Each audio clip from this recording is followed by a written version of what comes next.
দেখেন, আপনারা প্রায়শ বলেন যে আপনার সরকারের সাথে কথা হয়েছে কিনা। সরকার তো কোনো প্রধান উপদেষ্টা একজন না, তো সরকার তো বিশাল বড় ব্যাপক অর্থে বোঝায়। আমাদের অফিসাররা তো সরকারের সাথে বিভিন্ন ধরেন, কেউ যদি পুলিশের সাথে কথা বলে, পুলিশের পোস্টিংয়ের জন্য আমাদের এই ইলেকশনে ব্যবহারের জন্য হোম মিনিস্ট্রির সাথে কথা বলতে হয়, এটা তো সরকারের সাথে কথা বলা, তাই না?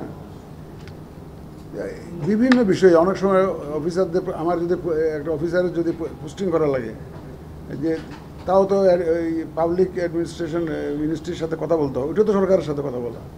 তো বিভিন্ন পর্যায়ে বিভিন্নভাবে আমাদের সরকারের সাথে যোগাযোগ করতে হয়। শুধু মাননীয় প্রধান উপদেষ্টার সাথে দেখা করাটা সরকারের সাথে যোগাযোগ না কিন্তু। তো আসলে যে ওই গত বৃহস্পতিবারে ওনার সাথে তো আমার একটা সৌজন্য সাক্ষাৎ হয়েছে, ওটার ব্যাপারে একটু পরে আসছি।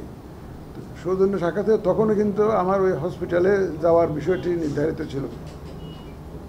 শুক্রবার দিন আমি হসপিটালে চলে গেছি, so I could not tell you people যে আমি এখন প্রতি পদে পদে তো আমি জানিয়ে চলাফেরা করতে পারবো না রে ভাই। আমি তো মানে জেলখানার কয়েদির মতো কোথায় গেলাম প্রত্যেকটা পদক্ষেপ এইটা তো জানিয়ে আমার কি অসুস্থ হওয়ার অধিকারটাও নাই নাকি? আমি বুঝলাম না। অসুস্থ হয়ে গেছি, ডাক্তারের কাছে গেছি এবং আল্লাহর মধ্যে এখন ভালো আছি। আমি আশা করেছি আপনারা হয়তো দোয়া করেছেন, আপনি যে এত লোকে দোয়া করলে তো ভালো না থাকা উপায়। অসুস্থ হলে আপনারা তো আমার সৈন্য সামন্ত কম নাই, মিডিয়ার সৈন্য সামন্ত কম নাই। আমরা তো আপনাদেরকে পর মনে করি না, আমাদেরই অংশ মনে করি। আপনি অলওয়েজ আমি এটা বলেছি। আসলে ওটা ছিল ওনার সাথে আমার সাথে কিন্তু এটা সৌজন্য সাক্ষাৎ। ওনার সাথে ওইভাবে ফর্মালি আমি আসলে টেক ওভার করার পরে ওনার সাথে ওইভাবে কোনো ফর্মালি কোনো বৈঠকও করি নাই আসলে আমরা ওইভাবে। কারণ এবং আমার কাছে একটু ইয়েও লাগলো যে যখন ওনার সাথে একটা সৌজন্য সাক্ষাৎ করেছি, অনেক টক শো দেখলাম যে এই সাক্ষাৎ আমি করতে পারি কিনা, এটা করাটা ঠিক হয়েছে কিনা, আইনসম্মত হয়েছে কিনা। একজন তো বললো যে হয় প্রধান উপদেষ্টা পদত্যাগ করুক, নাহলে প্রধান নির্বাচন কমিশনার পদত্যাগ করুক এই সাক্ষাৎকারের কারণে। অথচ আপনারা বলেন যে উনি তো লন্ডনে একটা কথা বলে আসছেন, আপনার সাথে কি যোগাযোগ হয়েছে, কী কী ইলেকশন কবে হইতে পারে। এখন উনিও নিরপেক্ষ, আমিও নিরপেক্ষ। সাধারণত দেখা হয় না কখন সিইসির সাথে সরকার প্রধানের যোগাযোগটা সরাসরিভাবে হয় না কখন, যখন একটা দলীয় সরকার ক্ষমতায় থাকে। সরকারের পরিচালনায় যদি একটা রাজনৈতিক দল চলে, তাহলে তো প্রধান যিনি হেড অফ দি গভর্নমেন্ট থাকেন, উনি যদি দলীয় প্রধানও হন, দলের প্রতিনিধি হন, তাহলে তো উনি ইলেকশনে প্রভাব বিস্তার করতে পারবেন না নিজের দলের জন্য। সেই জন্য CEC is not suppose to meet the head of the government. মূলত এটা হচ্ছে মূল কারণ। এখানে আমি যেমন নিরপেক্ষ, এটা উনিও কিন্তু নিরপেক্ষ। এবং আমি এই সৌজন্য ইট ওয়াজ মূলত একটা সৌজন্য সাক্ষাৎকার, একদম সৌজন্য সাক্ষাৎকার। তবে আপনারা সভাপতি প্রশ্ন করতে পারেন যে একজনের সাথে যদি সৌজন্য সাক্ষাৎ হয় তাহলে কি আমরা দুজনে সালাম আলাইকুম ওয়ালাইকুম সালাম দেখে চুপচাপ বসেছিলাম? এই প্রশ্ন তো জায়গাটা স্বাভাবিক। এখন উনি একজন প্রধান উপদেষ্টা এবং এই মুহূর্তে ইলেকশনটা হচ্ছে যে আলোচনার কেন্দ্রে। আমি হলাম প্রধান নির্বাচন কমিশনার। সুতরাং এই সৌজন্য সাক্ষাৎকারে স্বভাবতই সাইড টক হিসাবে কিছু তো আসে, আর এটা তো আসে। এটা কোনো এজেন্ডা নিয়ে আমি কোনো আলোচনা জানি, এটা ওইটাকে সৌজন্য সাক্ষাৎকারে আপনি বলতে পারেন। তবে ওই কথা প্রসঙ্গে তো অনেক ইলেকশন নিয়ে তো কিছু তো আসেই, এটা তো স্বাভাবিক কথা। ওটা উনি যেটা জানতে চেয়েছেন যে উনি একটা free fair and credible election জাতিকে উপহার দিতে চান, আমাদের প্রস্তুতি আছে কিনা জাস্ট এটুকু উনি জানতে চেয়েছেন। আমরা বলছি যে আমরা প্রস্তুতি ফুল গিয়ারে নিচ্ছি। ওই যে গাড়ির 4 হুইল গাড়ি আছে না, 4টে গিয়ার একসাথে চালায় পাহাড়ের উপর উঠতে গেলে, আমরা ফুল গিয়ারে প্রস্তুতি নিচ্ছি এখন। আপনারা দেখতেছেন, এখানে থাকেন তো আপনারা দেখতেছেন না, নানাবিধ চ্যালেঞ্জের মধ্যে কিন্তু আমরা প্রস্তুতি নিয়ে যাচ্ছি বিভিন্ন বিষয়ে, যাতে ইলেকশনটা সরকার যখন করতে চায়, যখন নির্ধারিত হয়, যাতে আমরা ইলেকশনটা করতে পারি। তবে আপনারা সব অবশ্যই জিজ্ঞেসটা করে জানা বোধ হয় যে নির্বাচনের তারিখ নিয়ে কোনো আলোচনা হয়েছে কিনা। নির্বাচনের তারিখ নিয়ে কোনো আলোচনা হয়নি, ওইটাকে আমার উদ্দেশ্যও ছিল না। নির্বাচনের তারিখ এবং শিডিউল এটা আপনারা যথাসময়ে পাবেন, জানতে পারবেন, এবং ইলেকশন কমিশন থেকেই জানতে পারবেন। ইলেকশন জানতে পারবেন যখন টাইম আসবে, আমরা অবশ্যই এই আপনাদেরকে জানাবো। এটা একটু অপেক্ষা করতে হবে, ধৈর্য বা পেয়ে গেলে হবে না।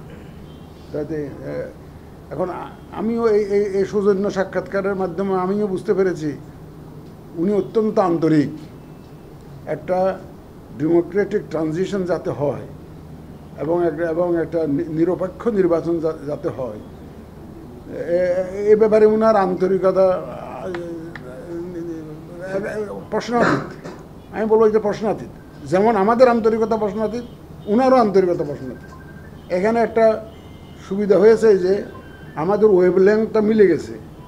অ্যাটলিস্ট নির্বাচনটাকে গ্রহণযোগ্য, সুষ্ঠু, নিরপেক্ষ করার জন্য আমরা এখন একই ওয়েভলেংথে আছি। আমার তো বলতে দ্বিধা নেই, উনি এ পর্যন্ত কোনো দিন এ পর্যন্ত আমাদেরকে কোনো দলের জন্য কাজ করার জন্য বা কিছু একটা ফেভার করার জন্য বলেন তো নাই আমাদের।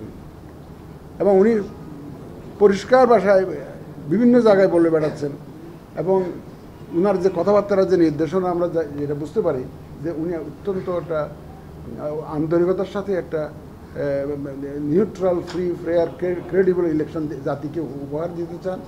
এটা দেশে বিদেশে যেমন বলছেন, আমি অতীতেও বলেছি আপনাদেরকে। তো ওই দিন সৌজন্য সাক্ষাৎকারে উনি সেরকম একটা ইন্ডিকেশন দিয়েছেন আমাদের। জাস্ট উনি আমাদের প্রস্তুতিটা আছে কিনা জানতে চেয়েছেন।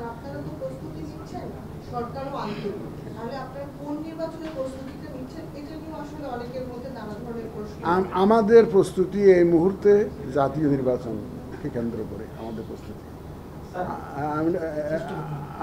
প্রস্তুতি আপনারা দেখতেই পাচ্ছেন যে যা নিচ্ছি এটা জাতীয় নির্বাচনকে কেন্দ্র করে নিচ্ছি। তো স্থানীয় সরকারকে কেন্দ্র করে আমাদের প্রস্তুতি নেই। তবে যদি এমন হয় যে স্থানীয় সরকার নির্বাচন করতে হয়, তাহলে আমাকে ভোটার লিস্টে ব্যবহার করতে পারবো না, প্রকিউরমেন্টের ম্যাটেরিয়াল, সেটা তো হতে পারে। বাট আমাদের ফোকাস এই মুহূর্ত পর্যন্ত জাতীয় নির্বাচনকে কেন্দ্র করেই নিয়েছি। কারণ মাননীয় প্রধান উপদেষ্টা তো স্থানীয় নির্বাচনের কথা বলছেন না। তো উনি জাতিকে যে ওয়াদা দিচ্ছেন, দেশে বিদেশে যে কথা বলছেন, উনি তো স্থানীয় সরকার নির্বাচনের কথা বলছেন না, উনি তো জাতীয় নির্বাচনের কথাই বলছেন। এবং আমরা ওনার ওই কথারকে কেন্দ্র করেই, ওনার সেই কমিটমেন্টকে কেন্দ্র করে আমাদের প্রস্তুতি জাতীয় নির্বাচনকে নিয়েই প্রস্তুতি।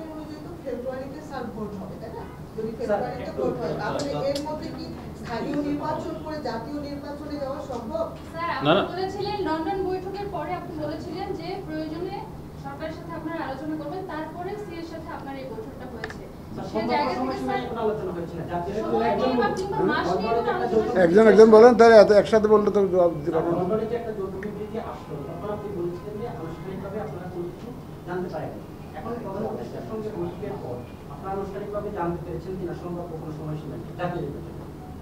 সম্ভাব্য আপনারা যেটুকু জানেন আমি যেটুকু জানি। এখন প্রথমে উনি বলেছিলেন যে ওই এপ্রিলের ফার্স্ট হাফে, তারপরে তো যে বক্তব্য আপনারা শুনতে, আমি আজকে আবার একটা দেখলাম যে সময় টিভিতে একটা যে দেখলাম যে ওই মার্কিন পররাষ্ট্রমন্ত্রীকে উনি ফোন করেছেন, ওখানে নাকি বলেছেন যে আগামী বছরের প্রথম দিকে নির্বাচন, এরকম। আমি জানি না আপনাকে কি বলতেছে। আমাকে তো আমার তো এই নিয়ে কোনো তারিখ নিয়ে তো কোনো কথা হয় নাই, সম্ভাব্য সময় নিয়ে কোনো কথা হয় নাই। স্যার, এই স্থানীয় সরকার নির্বাচন কি আগে করবে কি নিয়ে কোনো কথা না, কোনো কথা হয় না। ওটা তো সৌজন্য সাক্ষাৎ ছিল ভাই। চারদিকে আলাপ যে নির্বাচনটা কোন সময় হবে, যা এই ফেব্রুয়ারি, এপ্রিল, ঠিক এরকম একটা সময় আপনি পেলেন। তো নির্বাচনের প্রস্তুতি নিয়ে যদি আলাপ হয় যে নির্বাচনের প্রস্তুতির কি অবস্থা, তাহলে স্যার সময়টাও তো আশপাশে থাকে, ওই সম্ভাব্য আলাপটা হয়। ওই সময় যেটা আপনারা যেটা শুনছেন, দেখছেন, লন্ডনের ফেব্রুয়ারির কথা আসছে, এর আগে উনি এপ্রিলের কথা আসছে। ওর মধ্যে ওই দুইটা টাইম ফ্রেমকে সামনে রেখে আমরা প্রস্তুতি নিচ্ছি।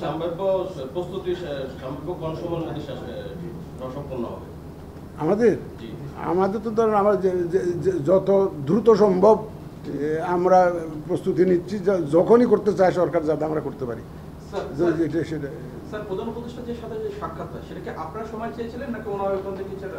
এইটা ধরেন, এইটা একটা জিনিস শুনেন, জিনিসটা হচ্ছে যে আমি দায়িত্ব নেওয়ার পরে ওনার সাথে কোনো আনুষ্ঠানিক কোনো বৈঠক টৈঠকও করিনি। এটা একটা এটা নিয়ম হচ্ছে, রাষ্ট্রাচারের নিয়ম হচ্ছে যে ওনার সাথে যদি একটা কোনো সাক্ষাৎকার করতে হয়, কারণ আমি একটা চিকিৎসা যেতে যাব, ভর্তি হব, আমার হেড লিটল সার্জারি ডান বলছি না, আমি যখন চাইলে তো আমাকে ওনার অফিস আমার অফিস থেকে যোগাযোগ করেছে যে এটা একটা সৌজন্য সাক্ষাৎকার অ্যারেঞ্জ করা গেলে বাস ওকে ওয়েলকাম। স্যার এখানে তো 2 দিনের জন্য চিকিৎসার জন্য গেলেন স্যার, আপনি দেশের বাইরেও 10 দিন থেকেছেন, তখন কেন যাওয়ার প্রয়োজন মনে করলেন না যে রাষ্ট্রপ্রধানের সাথে একটু দেখা করা বা সাক্ষাৎ করে যাওয়া উচিত? এই 2 দিন আগে কেন স্যার মনে হলো এটা? না আমি গেছিলাম তো, ওইটা তো আমার পারিবারিক পরিবারের সদস্যদের চিকিৎসার জন্য গেছিলাম।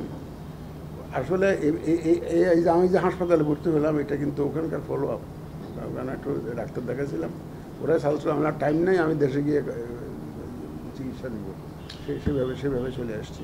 স্যার যেদিন নিবন্ধনের শেষ দিন স্যার এনসিপি আসছিল, আপনার সঙ্গে মিটিংয়ে করেছে এবং একই সঙ্গে তারা কিন্তু এখানে বলে গেছে স্যার কমিশন পুনর্গঠন হবেই, প্ল্যান কোনো বি নাই। স্যার এই বিষয়ে আপনার মতামত কি sir?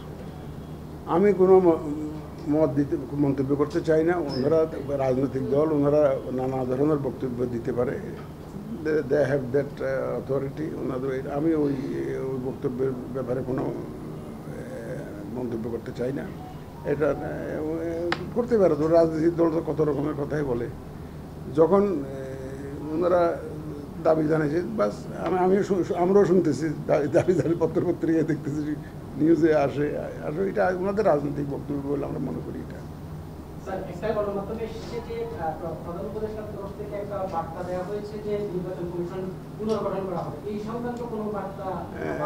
I can tell you for sure এই ধরনের কোনো বার্তা আমাকে দেওয়া হয়নি, এই ধরনের কোনো বার্তা দেওয়া হয়নি। কেন দিবে? আমাকে কোনো ইলেকশন করেছি? আমরা কোনো ইলেকশনে রিগিং করছি না? কারো পক্ষপাতিত্ব করেছি? আমরা কেউ এসে জোর করেছি এই চেয়ারে বসে গেছি? একটা ডিউ প্রসেসে, একটা due under the existing law, একটা ডিউ প্রসেসে, একটা সিলেকশন প্রসেসে মাধ্যমে আমরা তো এসেছি, আমরা তো কোনো উড়ে এসে জুড়ে বসে নাই তো, তাই না?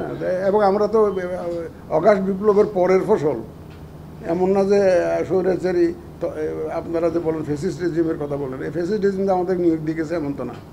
আমরা তো এই 5 আগস্টের পরে একটা সম্পূর্ণ একটা ট্রান্সপারেন্ট প্রসেসের মাধ্যমে আমরা নিয়োগপ্রাপ্ত।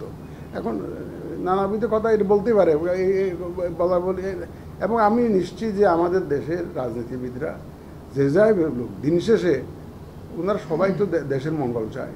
দিন শেষে দেখবেন যে ওনারা সবাই একটা সমঝোতায় আসবেন এবং এই সব কিছু সুরাহা হয়ে যাবে।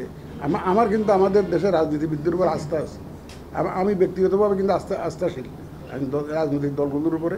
দেখবেন আপনারা ওই ঠিকই নিজেদের সব রাজনৈতিক দলের যদি আপনার এজেন্ডা একটা হয়, বক্তব্য একটা হয়, তাহলে তো একটা দলই হয়ে যেত, একটা দলই হয়ে যেত। এখন মাল্টিপল পার্টি আছে, এটা প্লুরাল ডেমোক্রেসি। এখনকার যে পরিবেশ, তাতে কি আপনি মনে করেন free fair and credible election করার মতো পরিবেশ আছে? ইনশাআল্লাহ একদম আপনারা সবাই আমাদের সাথে থাকবেন তো, আপনাদেরকে নিব, দেশের জনগণকে নিব, দেশের মানুষ যদি সাথে থাকে অবশ্যই পারবো ইনশাআল্লাহ। আমি তো কনফিডেন্ট।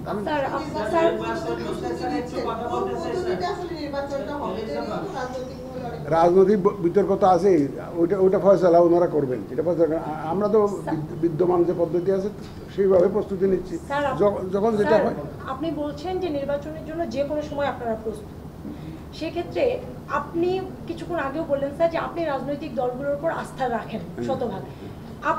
আপনার উপর মানে আপনার কমিশনের উপর রাজনৈতিক দলগুলো কি আস্থা রাখতে পেরেছে, যেহেতু যে কোনো সময়ের জন্যই প্রস্তুত আপনি নির্বাচন? না, যে কোনো সময় মানে আপনি আমার কালকে করতে বললে তো আমি করতে পারবো না, সেটা তো না। যে কোনো সময় মানে এটা আমাদের একটা প্ল্যান প্রোগ্রাম আছে না, আমরা আমাদের সেই অনুযায়ী পরিকল্পনা করেছি তো।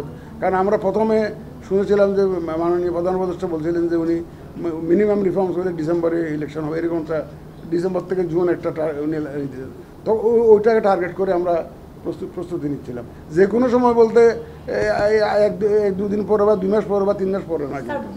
রাজনৈতিক দলগুলো কারণ কমিশনের উপরে মানে শূন্যের কোঠায় চলে এসেছিল এতদিনে আস্থাটা রাজনৈতিক দলগুলো, সেই ক্ষেত্রে আপনাদের উপরে আস্থা কতটুকু ফিরিয়ে আনতে পেরেছেন এই কয়েক মাসে? ওনারা যখন আমাদের কর্মকাণ্ড দেখবেন দেখবেন যে এই commission is working absolutely professionally এবং নিউট্রালি। অবশ্যই ওনাদের মধ্যে আস্থার সৃষ্টি হবে, ট্রাস্ট আসবে। কারণ আমাদের নির্বাচন কমিশনের অতীতের নির্বাচন কমিশনকে একা বলে তো লাভ নাই, সব রাষ্ট্রীয় প্রতিষ্ঠান আপনারা দেন, কোন প্রতিষ্ঠানটা ঠিক আছে। সুতরাং সব প্রতিষ্ঠানগুলোতে একই অবস্থা। তো মানুষ ওনার রাজনীতিবিদরা একদম স্বভাবতই আস্থা হারিয়েছিলেন ডেফিনেটলি। তো ওনারা যখন আমাদের কর্মকাণ্ড দেখবেন যে আমরা অ্যাকচুয়ালি নিউট্রালি করার চেষ্টা করছি, আইন কানুনের মধ্যে থেকে কাজ করার চেষ্টা করছি, ন্যায্যতার ভিত্তিতে কাজ করার চেষ্টা করছি, তখন দেখবেন ওনারা অবশ্যই বুঝবেন যে আমরা তো কারো কোনো খাতির করছি না। স্যার কোন মাসে তফসিল ঘোষণা করা হবে? স্যার কোন মাসে স্যার তফসিল ঘোষণা করা হবে? স্যার কোন মাসে তফসিল ঘোষণা করা হবে? এটা নর্মালি ইলেকশন যখন হয় তার অন অ্যান অ্যাভারেজ মাস 2 আগে তফসিল। মহোদয়ের সাথে সাক্ষাতের পরে কমিশনের কাজের গতি ব্যাপক হারে বেড়েছে। আসলে প্রধান উপদেষ্টা কি এমন বার্তা দিয়েছেন যার কারণে এতদিন ধীরগতি কাজের পরে হঠাৎ 2-3 দিনের মধ্যে দেখলাম অনেকগুলো সিদ্ধান্ত হয়ে গেছে? আসলে কি বার্তা দিয়েছে যেটা আপনি বলতে চাচ্ছেন না বলে মনে করছেন? আসলে যেটা আমরা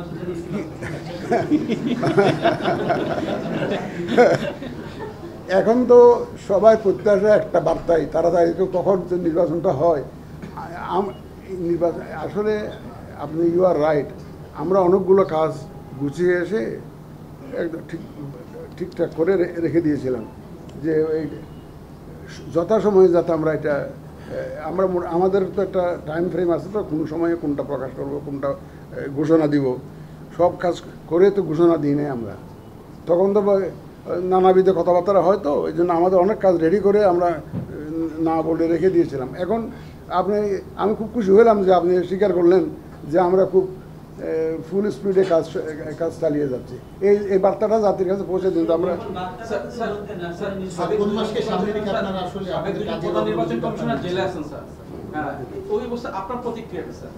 আমার কোনো